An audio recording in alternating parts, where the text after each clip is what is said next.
따뜻한 코코아 한 잔과 함께 이야기를 들어봅니다. 안녕하세요. 아름다운 소리책방입니다.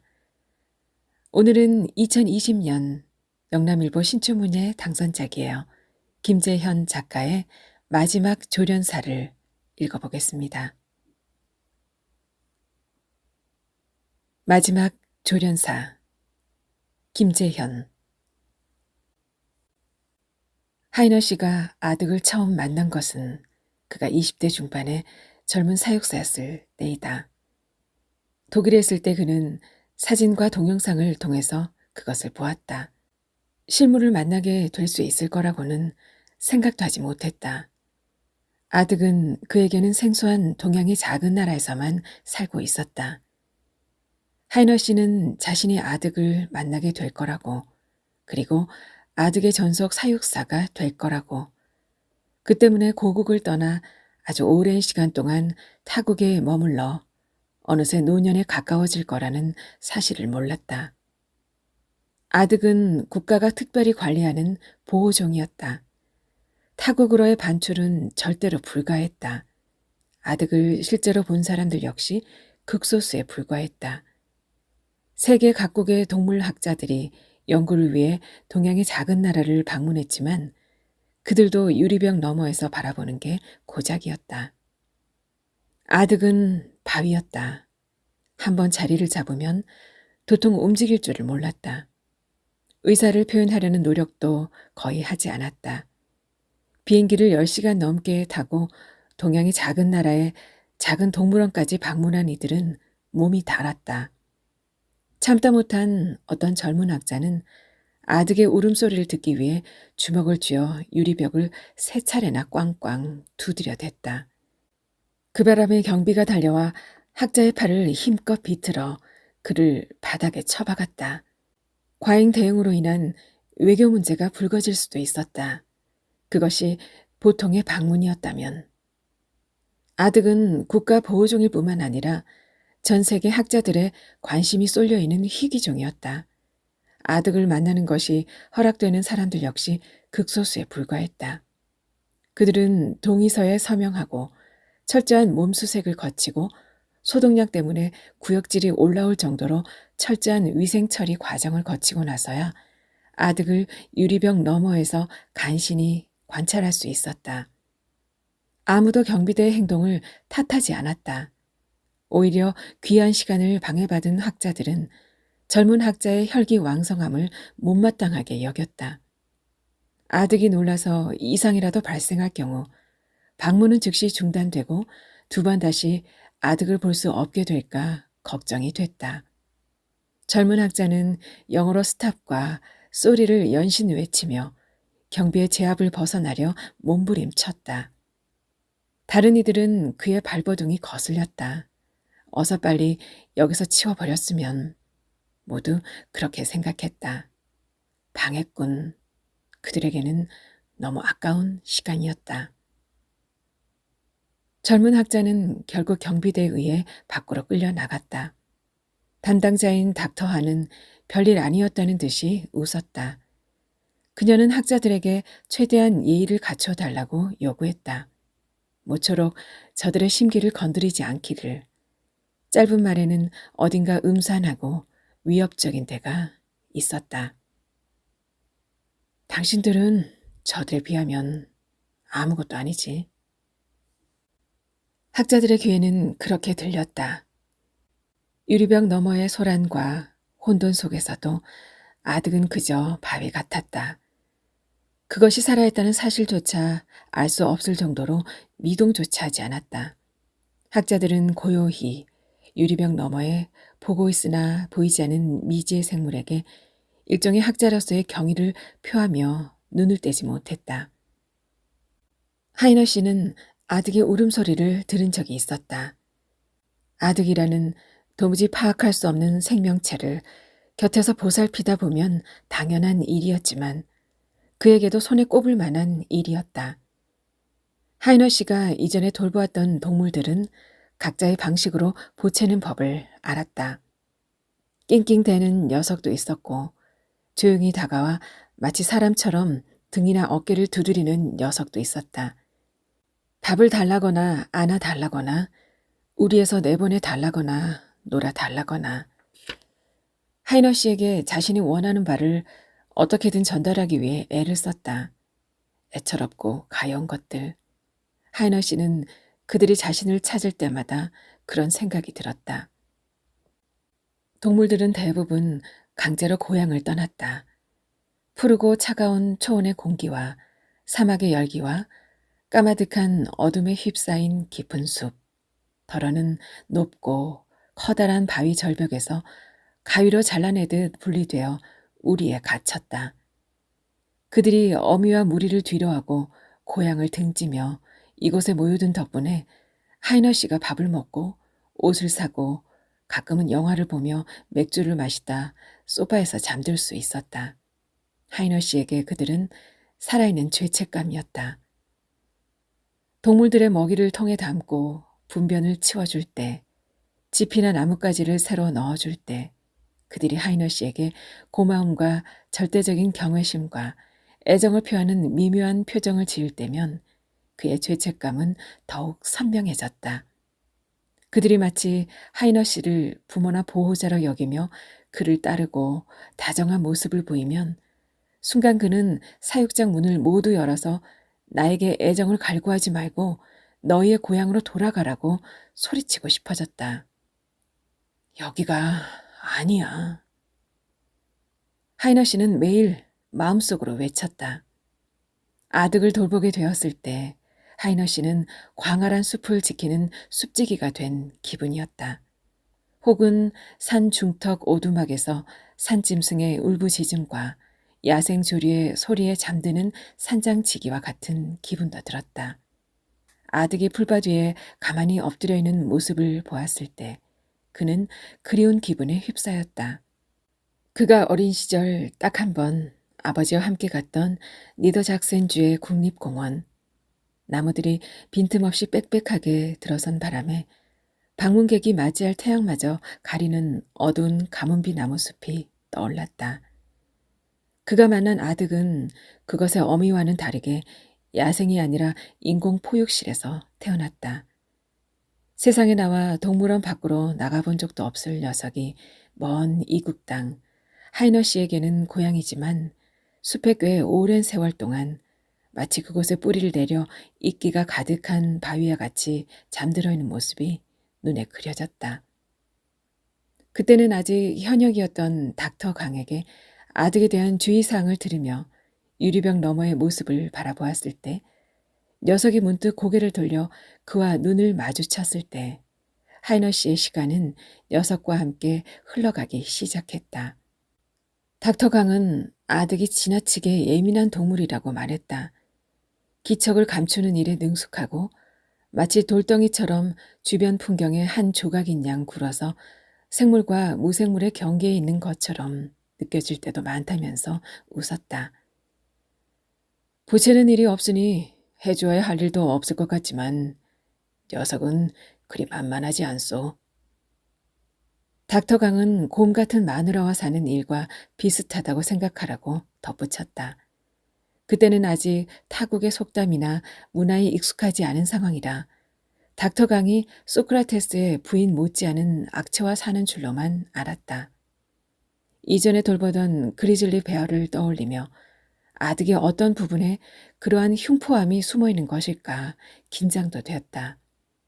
사육사로서의 사명을 다하기 전에 녀석에게 물려 죽거나 맞아 죽게 된다면 분명 두고두고 웃음거리가 될 거로 생각하니 마음 한구석이 묵직해졌다. 하이너 씨는 매일 새벽 동물원에 속해 있는 연구센터에 들렀다. 아득의 먹이 때문이었다. 보호종인 아득은 개체수가 적었기 때문에 철저한 계획과 관리 아래에서 사육됐다. 아득을 보호하는 도시의 동물원들은 모두 국가 주도의 연구센터가 있었고 연구원들이 상주했다. 정부는 전염병이 돌았을 때와 근친 교배를 최대한 자제해 유전자 풀을 늘리기 위해 녀석들을 도시 곳곳에 나누어서 보호하고 있었다. 하이너 씨가 돌보는 아득도 일찌감치 어미와 분리되어 저마다 다른 5개의 도시에서 모인 녀석들이었다. 연구원들은 언제나 개체수를 늘리기 위해 고심했지만 쉽사리 늘어나지 않았다.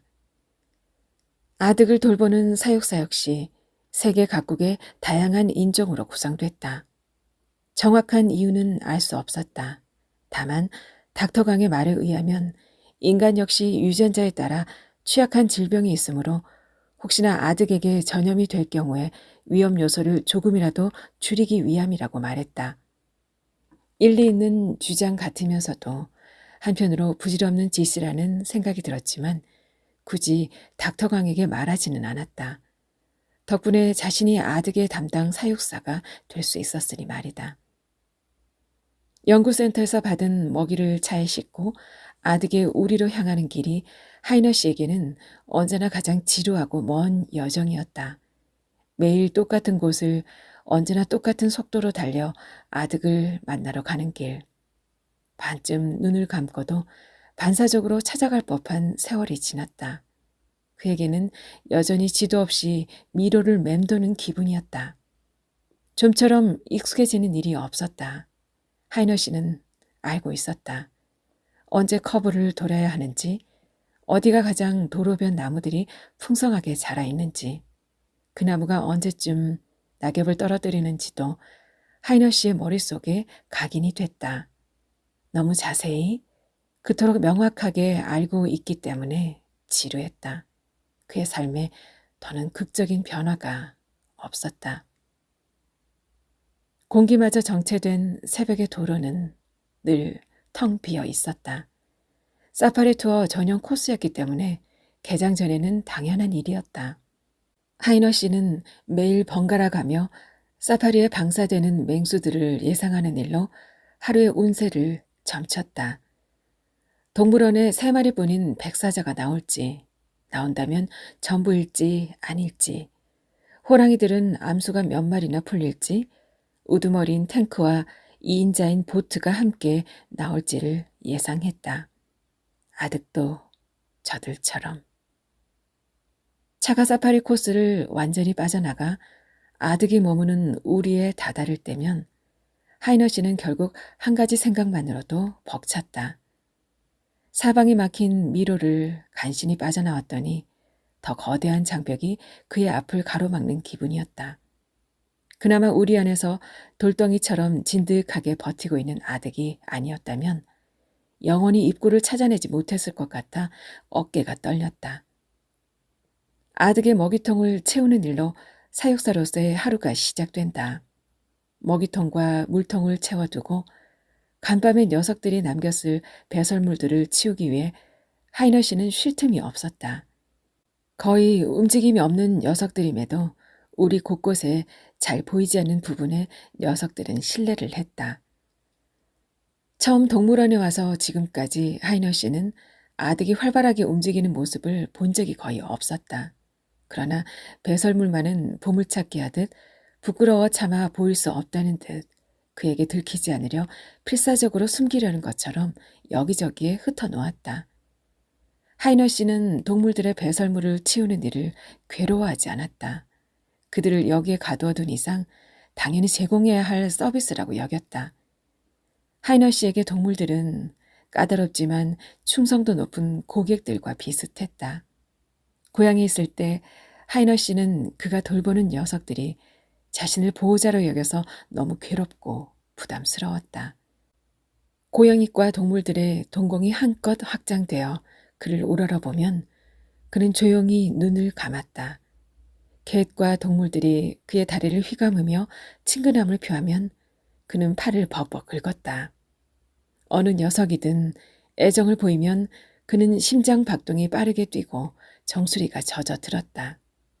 영장목들이 그의 등장에 흥분해서 끼욱대며 목을 휘감는 순간이면 마른 기침이 나와 참을 수가 없었다. 난 아니야. 이들이 인간의 언어를 갖지 못한 것이 다행스럽기도 하고 불만스럽기도 했다. 영리한 녀석들은 사육사들과 의사를 어느 정도 주고받을 수 있었지만 언어와 대화의 이면까지 완전히 이해한다고 생각하기는 힘들었다. 그랬다면 철창과 방탄 유리에 갇혀 자유를 빼앗긴 채로 사람들에게 친근감을 내보일 수는 없다. 아득을 맡은 이후로 하이너 씨는 생각이 바뀌었다. 보호자와 피보호자의 관계가 성립하는 일도 가능하다는 생각이 들었다.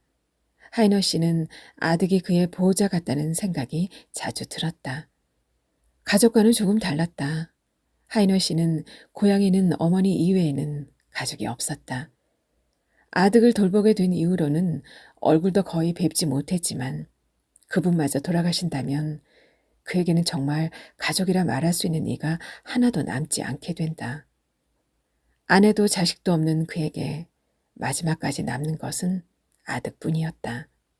땅속 깊숙이 박혀 오랜 세월의 풍파에도 도저히 깎이지 않을 것 같은 아득만이 그의 보호자가 되어 하이너 씨의 마지막을 지켜줄 것 같은 기분에 사로잡힐 때가 많았다. 하이너 씨의 하루는 아득의 일과에 따라 조금씩 달라지지만 대부분이 똑같았다. 주기적인 검진과 닥터 한의 방문 정도를 빼면 먹이를 주고 우리를 열어주고 배설물 치우기가 전부였다. 아득은 활발한 동물이 아니었다. 산책을 두르는 강아지들과는 한참 달랐다. 하이너 씨의 아버지는 개를 무척 좋아했다. 주인에게 보이는 무한한 애정과 가슴이 벅찰 정도의 충성심이 아버지를 감동하게 만들었다. 나는 그놈들의 신이다.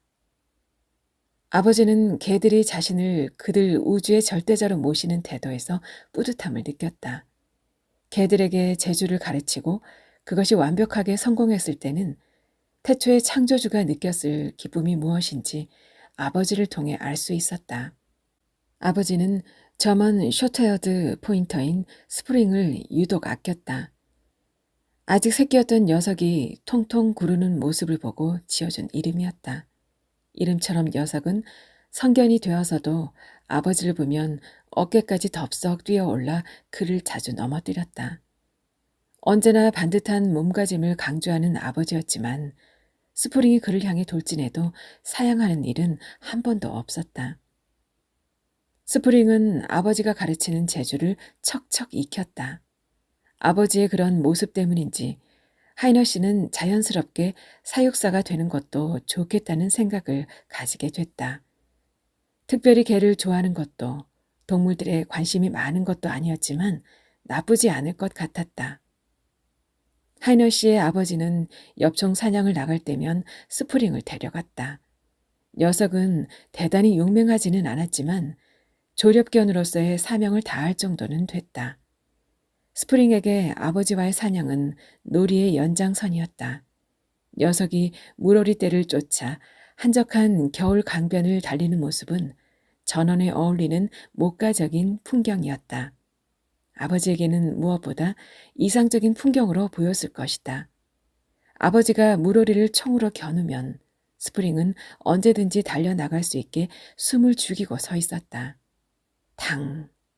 총성이 채 끝나기도 전에 녀석은 아버지가 끊어낸 목숨을 향해 내달렸다.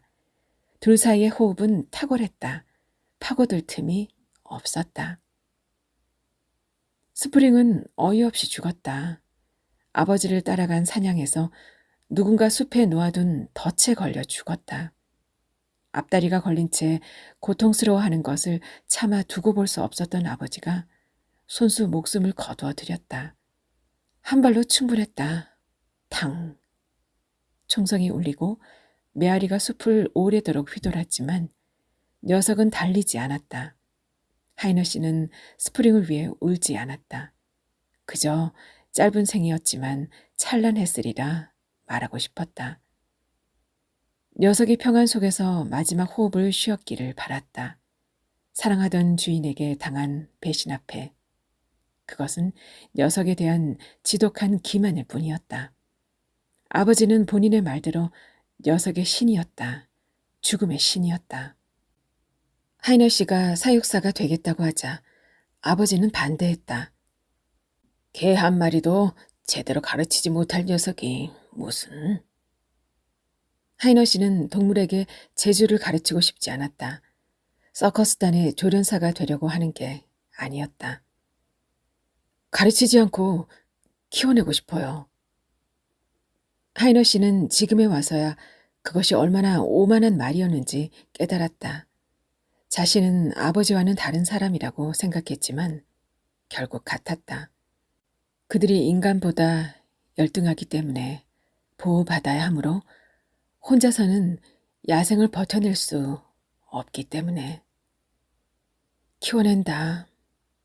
아버지에게 자신은 다르다고 했던 말이었다. 단어만 바뀌었을 뿐 아버지의 생각을 고스란히 답습했을 뿐이다. 저도 결국 똑같았습니다. 아버지에게 전화를 걸어 말하고 싶었지만 그가 고향을 떠나오기도 전에 이미 세상에 없었다. 아득의 시간은 느렸다. 모두가 개별적인 시간의 흐름 속에서 산다고 하지만 녀석들은 특히 더디게 살아갔다. 갓 태어난 사슴은 제 어미가 태반을 핥아주기가 무섭게 걸었다. 청둥오리 새끼는 알을 깨고 나오자마자 뒤뚱거리며 본능적으로 어미를 따라다녔다. 야생에서 살아가야 하는 동물들에게 자력으로 걷는 일은 중요했다. 최상위 포식자가 아닌 이상 그들은 할 수밖에 없었다. 인간과는 달리 빠르게 성장해 나갔다. 아득은 달랐다. 출산한 어미 중에는 간혹 태반을 핥는 법을 배우지 못했다는 듯이 가만히 있는 녀석이 있었다. 사육사들이 달려들어 닦아줘야 했다. 새끼들은 오래도록 눈을 뜨지 않았다. 빛이 없어도 살 수 있는 두더지처럼 눈을 감은 채로 어미의 옆에 누워 움직이지 않았다. 어미 아득이 커다란 바위라면 새끼들은 조약돌 같았다. 갓 태어났을 때를 제외하면 아득은 우는 일도 거의 없었다. 배가 고프면 보채기 마련일 텐데 어미의 전내를 쫓는 본능마저 없어 보였다. 주사기에 넣은 동물용 분유를 한 방울씩 흘려 넣어주면 그제야 배가 고팠다는 듯이 가늘게 신음했다. 수명이 짧은 동물의 시간은 인간보다 느리다고 한다. 개들은 20년을 채 살지 못했다. 그들이 외출한 주인을 기다리는 시간이 마치 영원과도 같을 거라는 말을 떠올리면 하이너 씨는 마치 우주에 버려진 미아 같았다. 하이너 씨는 자신이 남들보다 더딘 시간 속에 있다고 여겼다. 그는 대체 누구를 기다리는 걸까? 자신만 혼자 느려진 시간 속에 머물게 된 이유를 몰랐다. 아득은 한참 동안 자라났다. 느렸다. 너무 느려. 어느 시점까지 성장을 마치고 언제 노화가 시작되는지를 미처 알아채지 못했다. 하이너 씨 얼굴엔 패인 굴곡이 제법 짙어졌다. 주름 때문에 눈물이 흐르는 물길이 바뀌어 갈 정도의 시간이 지났다. 하지만 아득이 어디쯤 자신의 생을 살아냈는지 알기에는 부족한 날들이었다. 아들이 이름만 간신히 들어본 동양의 작은 나라로 떠난다는 소식에 하이너 씨의 어머니는 많이 놀랐다. 누군가 옆에 있으면 좋을 텐데 어머니는 걱정을 쉬는 법을 몰랐다. 괜찮아요. 그는 어머니를 안심시키려 했지만 달리 어떤 말을 해야 할지 몰랐다. 괜찮아요, 어머니. 누군가 좋은 사람이 생기겠죠. 한마디만 덧붙였어도 좋았을 텐데. 하이너 씨는 미혼이다. 중년을 넘어선 그가 누군가와 남은 생을 함께 보내게 될 가능성은 점점 더 줄어들었다. 가끔 동료들이 말했다. 이봐, 좋은 사람이 나타나면 지금이라도 가. 그에게 좋은 사람이란 어떤 존재일까? 하이너 씨에게 좋은 사람이 있었던 것은 사실이다. 그는 언젠가 단 한 번 결혼 비슷한 것을 생각했었다. 아득과 동물원, 동물원과 집, 다시 아득뿐이었던 그에게도 연애의 기회가 있었다.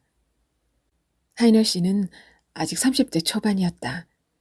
그는 막내 연구원이던 명은과 거의 10살 차이가 났다. 명은은 닥터강이 출강하는 학교의 대학원생이었다. 총명하고 적극적이던 그녀는 닥터강의 눈에 들어 센터에 들어왔다. 가까이에서 아득을 볼 수 있다는 것만으로 굉장한 행운이었다. 막내 연구원들의 가장 중요한 임무는 아득의 먹이를 하이너 씨에게 전달하고 특이사항이나 주의할 점 전달하기이다. 서로의 휴무를 제외하면 두 사람은 거의 매일 만날 수밖에 없었다. 오늘 먹이는 정량 배식입니다. 그녀는 짧은 한마디를 전할 때에도 생글거리는 웃음을 꼭 덤처럼 붙였다. 하이너 씨는 꽤 오랜 시간 동물원에서 일했지만 아득과 함께하느라 이국의 말이 좀처럼 빠르게 늘지 않았다. 짧은 대화도 쌓이기 마련이었다. 한마디 한마디가 더해갔다. 그의 서투른 발음과 빈곤한 어휘가 명언을 통해 확장됐다. 그는 자신이 명언을 좋아하는 걸지도 모른다고 생각했다. 확신할 수 없었다. 너무 오랫동안 아득이 아닌 누군가와 사적인 감정을 나누지 않았다. 예전에 그러했던 감정이 지금의 이것과 같았나. 하이너 씨는 오랜만에 고민했다. 명은의 태도는 이성적인 호감일까? 이번 휴무에 어딘가 가지 않을래요? 물어오는 명은에게 하이너 씨는 고개만 끄덕였다. 둘은 그 주 목요일에 함께 외출하기로 했다. 어디로 가면 좋을까요? 명은이 생긋 웃었다. 하이너 씨는 동물원에 오고 처음 1, 2년까지는 휴일이면 시내로 나갔다. 그는 곧 실증을 느꼈다. 점점 휴일에도 동물원 바로 옆에 위치한 숙소에서 시간을 보내는 일이 많았다. 가만히 소파에 앉아 이국의 말이 흘러나오는 텔레비전 화면을 보다가 잠이 들었다. 그런 하이너 씨는 몰랐다. 어디로 가면 좋을까? 결국 두 사람은 동물원에서 운영하는 수목원으로 향했다. 매표소를 지나 구름다리를 건너는 동안 두 사람 사이에는 대화가 없었다. 하이너 씨는 생각이 말이 되어 나오는 과정 자체가 너무 오랜만이었다. 아득의 단순한 삶이 저교한 본성이 그에게 옮겨왔다. 차라리 그녀가 먼저 말을 걸어주었으면 하이너 씨는 생각했지만 명은은 여전히 말이 없었다. 산책로를 따라 걷는 내내 그녀는 작은 감탄사만 내뱉었다. 온통 새빨간 잎이 가득한 낙엽송 정원을 지날 때였다. 하이너 씨는 아득이 태어나서 한 번도 낙엽송을 본 적이 없다고 생각했다. 우리와 정원을 오가는 생활 속에서는 선명한 색채를 접할 길이 없었다. 하이너 씨의 작업복도 고무 장화도 무채색이었다. 연구원들은 전부 하얀 가운을 입거나 소독 처리가 된 위생복을 입고 아득을 만났다. 그는 아득에게 세계를 구성하는 색의 다양함을 경험하게 해주면 어떨까 고민했다. 아득이 암석처럼 단단하게 굳어있는 이유가 야생의 색을 빼앗겼기 때문은 아닐까? 그들에게 돌려준다면 안락함과 보호라는 허울 아래 유폐되어 버린 아득에게 돌려준다면. 하이너 씨의 머리는 아득으로 들어찼다. 거기에 명은이 던지는 질문은 비집고 들어갈 틈이 없었다. 들리세요? 저한테 궁금한 건 없나요? 아득이 아니라. 명은의 물음에 하이너 씨가 놀라 대답했다. 미안해요. 말이 너무 빠르네요. 하이너 씨와 명은은 사귀는 사이도 아니고 사귀지 않는 사이도 아니었다. 모호한 상태로 남았다. 그녀는 여전히 웃어주었다. 아득의 상태를 알려주었다. 하이너 씨가 아득의 식사량과 배변량을 알려주면 명은이 받아 적었다. 두 사람이 다시 휴무를 맞추는 일은 전혀 없었다. 망설이는 사이 명은은 센터를 떠났다. 박사 과정을 마치기 위해 학교로 돌아갔다. 당신이 있을 자리는 여긴가 봐요. 저는 갈게요. 잡아달라는 말이었을까? 가끔 그런 생각이 들었다. 하이너 씨는 정답을 알 기회를 한참 전에 놓쳤다. 하이너 씨는 남았다.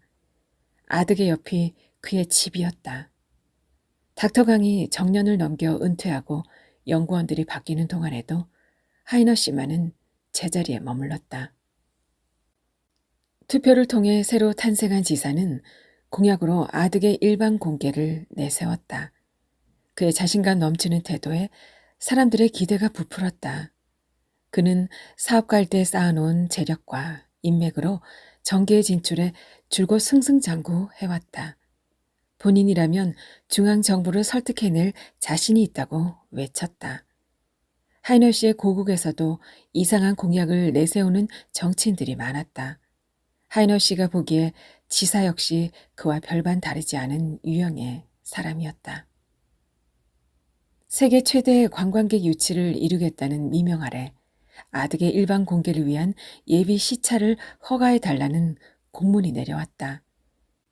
연구센터의 사람들은 대부분 격렬하게 반대했다. 아득이 일반에 공개된다면 스트레스로 인해 종의 번영이 위태로워질 거라고 난색을 표했다. 동물보호 단체들도 반대 성명을 잇따라 발표했고 해외 단체들마저 일반 공개를 비난했다. 아득은 레드리스트에서도 야생 절멸 등급에 해당하는 희귀종이었으므로 당연한 일이었다. 하이너 씨는 요즘 들어 아득의 식사량이 자꾸 줄어드는 일이 바깥의 소란과 연관이 있다고 믿었다. 아득은 자신의 미래를 걱정하고 있는 것이 분명했다. 옆 도시의 아득 한 마리가 폐사했다.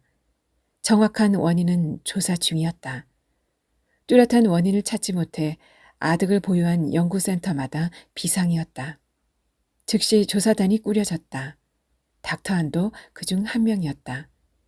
요즘 들어 아득이 출산을 하는 일도 드물었다. 인공수정도 성공률이 자꾸만 떨어졌다. 하이너 씨는 아주 오래전 닥터 강이 했던 말이 떠올랐다. 저들은 지나치게 예민해요. 언젠가 동물원 직원들 사이에서 아득이 무엇과 같냐는 질문이 유행했었다. 아득을 만난 사람들은 아득이 곰이나 코끼리처럼 거대하다고 했다. 아득을 보지 못한 사람들은 아득이 설화 속의 기린이나 용이라고 예상했다. 아득의 울음소리를 들었던 닥터 한이 말했다. 아이들, 그 애들은 영원히 자라지 않는 어린아이 같아. 아득의 가장 가까이에서 생활하는 하이너 씨에게도 질문이 돌아왔다. 하이너 씨는 물어오는 이들에게 그들이 초식동물이 아닌 게 이상해 라고 말했다. 그는 아무에게도 말하지 않았지만 속으로 늘 안개를 떠올렸다. 울음소리가 그러했다. 그의 내부를 파헤쳐 보는 것 같은 회갈색 눈동자가 그러했다. 하이너 씨가 처음 아득을 맡게 되었을 때부터 줄곧 품고 있던 생각이었다. 후에 그는 이 나라에서 아득의 이름이 희미하고 먼 것을 나타내는 말과 같다는 사실을 알게 되었다. 하이너 씨는 아득의 이름을 붙인 오래전에 누군가에게 당신도 들었습니까? 하고 질문을 던지고 싶었다. 하이너 씨는 우연히 알게 됐다. 아득도 간단한 재주를 익힐 수 있었다. 겨울이 본격적으로 시작됐음을 알리는 눈이 내리는 오후였다. 아득은 추워진 날씨 탓에 야외 산책도 거르고 우리 안에 바싹 웅크리고 있었다. 여느 때처럼 줄곧 한자리를 지키며 호흡마저 멈춘 것은 아닌지 의심스러울 만큼 고요했다. 하이너 씨는 온종일 갇혀있는 녀석들이 혹시 배설물 냄새에 곤혹스럽지는 않을까 자주 우리 안을 돌아보았다. 한 녀석이 발치에 무언가 깔고 있었다. 하이너 씨는 조용히 다가가서 아득을 다른 쪽으로 보내려 했다. 엉덩이가 무거운 녀석답게 좀처럼 움직여주질 않았다. 하이너 씨는 답답한 마음에 통하지 않을 것을 알면서도 잠깐 일어나 라고 말했다. 아득이 일어났다. 하이너 씨는 우연이라고 생각했다. 녀석이 깔고 있던 것은 어제 산책에서 묻은 진흙 덩어리였다. 그만 앉아도 되겠다. 그러자 녀석이 원래대로 웅크렸다. 하이너 씨는 아득이 앉아와 일어서를 완벽히 이해하고 있음을 확신했다. 그는 세계 최초로 아득 조련에 성공한 사람일지도 몰랐다. 폐사한 아득에 대한 조사는 아무런 진척이 없었다. 닥터와는 죽은 녀석이 단지 운이 없었다고 말했다. 그녀는 아득의 일반 공개를 찬성하는 쪽이었다. 연구센터의 지원비를 대폭 늘리겠다는 계산 속이었다. 아득은 보호종이었지만 과도한 예산 투입이라는 비난을 받는 일도 종종 있었다. 게다가 쉽게 늘어나지 않는 개체수와 그들의 더딘 성장과 느린 행동 이외에 특기할 만한 생태 연구가 제대로 진행되지 않아 말들이 많았다. 예산을 줄이고 센터를 합병, 폐쇄하자는 의견도 있었다. 하이너 씨는 꿈을 꾸지 않았다. 기억하지 못했다. 꿈들은 눈을 뜸과 동시에 물에 녹듯 무의식 저편으로 사라졌다. 아득이 앉아와 일어서를 알아듣고 난 뒤 그는 꿈을 꾸기 시작했다. 하이너 씨는 숲 한가운데 있었다. 그의 머리 위에는 빈틈없이 얽혀서 자란 나무들이 빛을 전부 가리고 있었다. 그의 발밑은 축축하게 젖어 있었다. 물에 젖은 풀냄새가 마치 고향에서 맡았던 그것과 비슷했다. 하이너 씨는 반가움에 달리고 싶었지만 발이 잘 떨어지지 않았다. 두 발이 땅에 박혀버린 느낌이었다. 양쪽 팔이 너무 무거워서 땅을 짚은 채 들어 올릴 수가 없었다. 답답함에 소리를 질렀지만 재갈을 문 것처럼 신음만 간신히 새어나왔다. 도움을 청할 방법이 없어 난처해하는 그의 맞은편에 아득 한 마리가 우뚝 서 있었다. 오랜 세월이 흘러 처음으로 아득과 눈높이가 맞는다는 느낌이 들었다. 하이너 씨의 불안이 사라졌다. 그랬군. 나도 녀석들과 같은 모습이 되었나 보네. 꿈을 꾸기 시작하고 꽤 시간이 지났다. 여느 때처럼 먹이통을 채우고 퇴근 전 배설물을 청소하는 하이너 씨의 귓가에 소리가 들렸다. 아득이 울었다. 하이너 씨는 녀석에게 다가갔다. 줘. 그렇게 들렸다. 줘. 하이너 씨가 말했다. 일어서. 하이너 씨는 경비에 빈틈이 없다는 사실을 누구보다 잘 알았다. 혼자의 힘으로 따돌릴 수 있을까? 아득은 나가고 싶어 한다. 하이너 씨는 아득을 탈출시키려고 했다. 퇴근 시간이 훨씬 지나고 연구센터에 당직 인원만 남았다. 하이너 씨는 미리 준비한 먹이통을 우리 앞에 바짝 붙여 놓았다. 조명을 낮춰놓은 우리 안에서 아득은 낮과 변함없는 모습으로 웅크리고 있었다. 하이너 씨는 나직하게 말했다. 일어서. 아득을 등에 업은 하이너 씨의 다리가 덜덜 떨렸다. 노년에 접어들기 시작한 그에게 아득의 무게는 견디기 힘들었다. 온몸이 땀으로 젖었다. 어디까지 갈 수 있을까? 숲은 어디까지 계속될까? 하이너 씨는 도망쳤다. 아득의 거대한 몸이 그를 자꾸만 바닥으로 쳐박았다. 축축한 풀숲에 운동화가 자꾸 미끄러졌다. 하이너 씨는 믿었다. 아득은 결코 사람을 해치지 않을 거라고. 녀석을 인적이 드문 야산에 풀어주기만 하면 돼. 그의 얼굴이 일그러져 패인 골짜기를 타고 땀이 흘러내렸다. 동시에 아득이 두 팔에 힘을 풀었다. 녀석이 등에서 미끄러져 내려갔다. 순식간에 온기가 사라진 등에서는 바람에 땀이 마르는 서늘한 기운이 느껴졌다. 탕! 타이너 씨의 무릎이 스프링처럼 튀었다. 하이너 씨는 죽음이 두려웠다. 이토록 선명한 생의 너머에 무엇이 있는지 모르기 때문이다. 그러나 하이너 씨는 죽음을 기꺼이 받아들인다. 자연스러운 일은 거스를 필요가 없다. 하이너 씨가 눈을 뜬 곳은 가문비 나무가 질비한 어느 날의 숲이었다. 빛이 새어 들어오지도 못할 정도로 수두룩한 수목들 사이에 그가 있었다. 산새조차 울지 않는 숲, 작은 짐승의 부스럭거림도 느껴지지 않는다. 그는 고국의 숲을 아버지와 걸었던 가뭄비 나무 숲길을 떠올린다. 하이너 씨는 자리에서 일어나 숲의 출구를 찾는다. 간신히 빛이 새어 들어오는 곳을 쫓아 하염없이 걷는다. 어디까지 왔을까? 그는 문득 궁금해져 고개를 들었다. 하이너 씨가 올려다본 하늘, 리더 작센쥐의 하늘이 푸르다. 2020년 영남일보 신춘문예 당선작 김재현 작가의 마지막 조련사 잘 들으셨나요? 이어서 김재현 작가의 수상 소감을 함께 하겠습니다.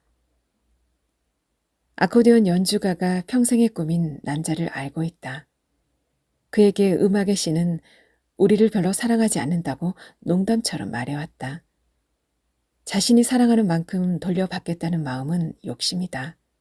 남자는 여전히 포기하지 않았다. 그를 보며 자라서일까? 나 역시 문학에 대한 막연한 동경을 접지 못했다. 먼 길을 돌아 글을 써야겠다고 마음을 먹었다. 보답이 없어도 괜찮다고 생각했다. 소설을 투고했고 당선이 되었으니 결국 거짓말인지도 모르겠다. 당선 전화를 받고 나서 솔직히 조금 울었다.